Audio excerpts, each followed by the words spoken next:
मोहतरम नाजरीन अस्सलामु अलैकुम।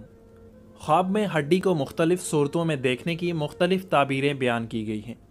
आज हम मुअब्बिर आज़म मोहम्मद बिन सीरीन की किताब ताबीरुर रोया से ख्वाब में हड्डी को देखने की 5 मुख्तलिफ़ सूरतें और उनकी ताबीर पेश करने जा रहे हैं। तो आइए बग़ैर वक्त ज़ाया किए शुरू करते हैं। हज़रत इब्न सीरीन रहमतुल्लाहि ताला अलैहि ने फरमाया है कि ख्वाब में हड्डी का देखना माल व दौलत है जिससे लोग गुजर बसर करते हैं। अगर कोई शख्स ख्वाब में देखे कि उसे हड्डी मिली है और उस पर गोश्त भी है तो दलील है कि उस गोश्त के अंदाजे के मुताबिक खैर और माल पाएगा, और अगर देखे कि हड्डी बगैर गोश्त के है तो दलील है कि उसको थोड़ी भलाई पहुंचेगी।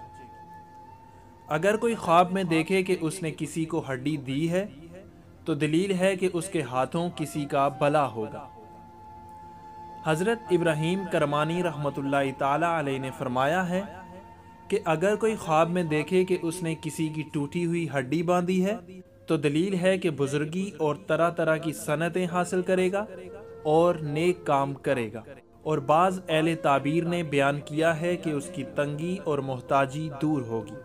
हज़रत जाफ़र सादिक रज़ी अल्लाह ताला अन्हु ने फरमाया है कि ख्वाब में हड्डी का देखना 7 वजह पर है: माल की उम्मीद, उकरबा, बेटे, क़याम का घर, माल, भाई और दोस्त और शरीक, और अल्लाह ही बेहतर को खूब जानता है।